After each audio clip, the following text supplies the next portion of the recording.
What's up everybody, GetZapped here with GamingHero.io, and today's video is a bit of a different one. As I'm sure everyone knows, we've got about 2 weeks until the War Within's official release, depending on when I get around to getting this video out to you guys. This is going to be my first semi-long form video, so if you like the style, let me know. And if you're like me, you may be feeling a bit rudderless while we just kind of float through these last 2 weeks. My content slowed down or changed. I know a ton of you guys probably know me for gold guides or like hunter pet taming videos, but I've just been looking for other things to do. I'm a bit bored at the end of the expansion. Let's take a look at things you can do during this lull, starting with the War Within pre-patch event. The Radiant Echoes event is this expansion's end of the line, so to speak. Pre-expansion events, or pre-patch events, have been a thing since all the way back in vanilla, and the Radiant Echoes are a fairly decent homage to this long-standing tradition. We get to take on historic and important memories that may have been world-ending catastrophes,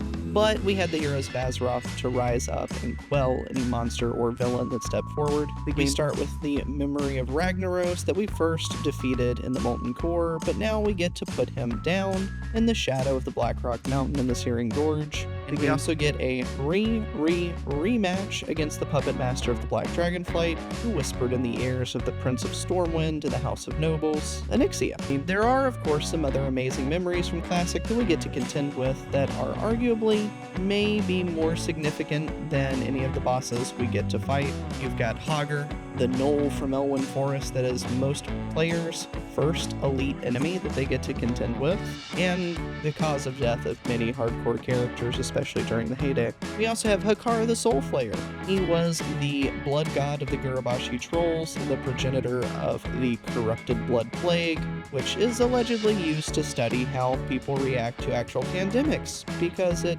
kind of began a series of events where people were intentionally spreading the plague forever, and it took a total server reset to get that gone. Both of these NPCs I'm sure have a much higher kill count than Ragnaros, but it is what it is. It's just kind of what we get to deal with there for the Eastern Kingdom's memories. But I also do enjoy hardcore WoW a lot, so I could be a bit biased. I've yet to make it to Rag, but I've died multiple times to Hogger. The memories of Kalimdor, I've got to give my honorable mention to the memory of Zen Falhoof. He is the satyr in the Night Elf starting zone, who I believe was just trying to help selectively breed fireproof critters. He saw the future and knew that our best girl, Warchief Sylvanas, was going to take out that nasty, nasty tree, and he just wanted to help the wildlife be prepared.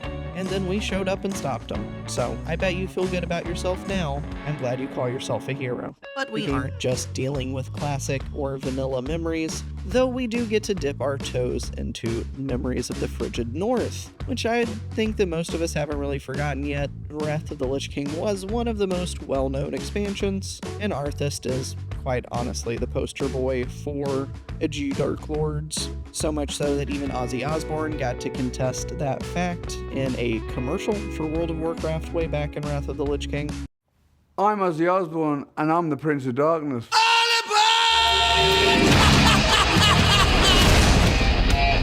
Cut! The Lich King is the Prince of Darkness, Ozzy. Well, maybe you're the one who's been riding a crazy train, but I've been the Prince of Darkness since 1979. There can be only one Prince of Darkness. World of Warcraft. Try it for free at warcraft.com. Rated T for Teen. What's your game? So, I mean, it's still remembered. We didn't need a memory for it, but I'm glad we got it anyway. It's always fun to punch Arthas. One thing we do get to be reminded of, though, that I'm sure a lot of people have forgotten, and I'm about to awaken a core memory for a lot of people that were habitually online and enjoyed Myndflame and other song edits and machinimas from Warcraft's heyday, and that is going to be Jarraxus, Eredar Lord, the Burning Legion.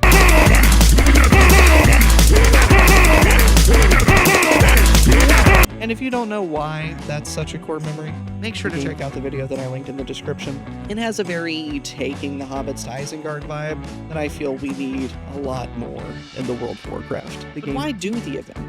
Usually just to say you did it and gather the collectibles. This time around, there's a mount that is going to either be a wyvern or a griffin, and it's shimmery and looks like the blood of Azeroth, and it changes based on your factions. Your horde characters get the wyvern, your alliance characters get the griffin. There are 3 pets that are memories of each of the areas, so you get Nixian whelpling, you get a little Stitches pet, you get a little Knoll, and there's also a ton of transmog items that are flavored after the Defenders of Dalaran. Oh, and yeah, I guess the leveling. I buried the lead there a little bit. You can level insanely fast. You can get a character from 40 to 70 in roughly an hour, which is just bonkers, especially for retail leveling if you're not doing like boosting or having to pay for it. This is just something free. They just put it in the game. Float around, collect your experience. It's great. I've gotten almost every toon on my primary account to 70, and I'm still chipping away at my other accounts. If you want to see how the gaming heroes are doing it, and maybe want to support a group of small content creators, check out the guide on our website and use code ZAP for 10% off. This is not an ad. I personally write, upload, and record a ton of the content on the site, as well as moderate the community Discord. Link is also in the description, so it's more of a shameless plug. Okay, we'll be doing a lot more things going into the War Within, so just join the Discord if you want to keep up with us. Okay, plugging done. But what about those of us that are just totally burnt out on retail and want a break? Well, I have personally been enjoying diving back into hardcore WoW and doing various incredibly stupid self-found challenge runs, none of which have been successful so far, but I'm still trying. I will one day get my hammer-only rogue, or no stealth rogue, or insta-cast only shaman to level 60, but that's not happened yet. There's also Season of Discovery, which still has a fairly active community, and there's rumblings of a Classic Plus or altered/improved endgame on the horizon, so now might be a good time to get acclimated to it and give it another good faith try. There's way more runes than there were on release, things are way more different, the content goes all the way to level 60 now, I think. Don't shoot me if I'm wrong, I'm a little too concerned with not dying to spiders and lumberjacks in Stone Talon Mountain on my hardcore tunes to give Season of Discovery another try, so don't at me there. If you don't want to play WoW, there's also Diablo 4. They currently have a free trial period to help hell-tide people over. That's going to be a bit for the SEO and throw up in the description so that all the Diablo 4 players also see this video. They're trying to encourage people to buy Diablo 4.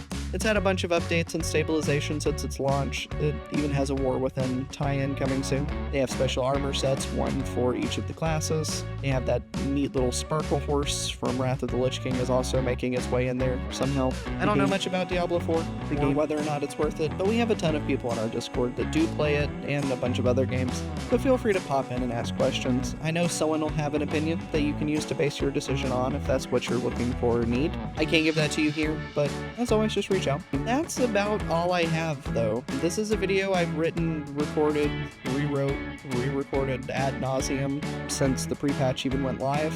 It started as just a how to level fast kind of guide to my thoughts on the pre-patch event, and it's changed every time. So much stuff has changed with the event, and my thoughts honestly have too, but I just didn't feel like I had something to say that other people didn't say or hadn't already said. The Gaming Heroes had already posted a leveling guide to the site for our members. People have already made videos hating on the event on launch, singing its praises after it was updated, commenting on things that needed to be changed, which Blizzard, to their credit, have been very fast about addressing. On launch, the event was buggy, it was laggy, it was slow to do. I mean, if you missed the event, you had to wait about an hour and a half for the next one. It was just not good. But Blizzard made changes. They made it more dynamic and engaging, so the events are constantly rotating, there's always something to do.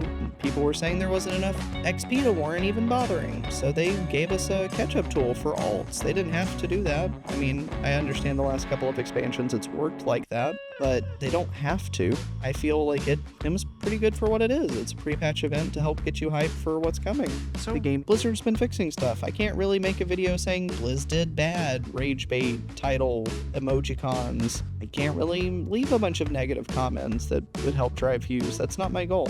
So let me know if this is a video that you guys enjoyed, if this is a style that you enjoyed, if there's something you think I should change, or if I should just stick to gold farms. If you've made it to the end, thank you. I appreciate you. I will see all of you awesome people later. Alright, bye-bye.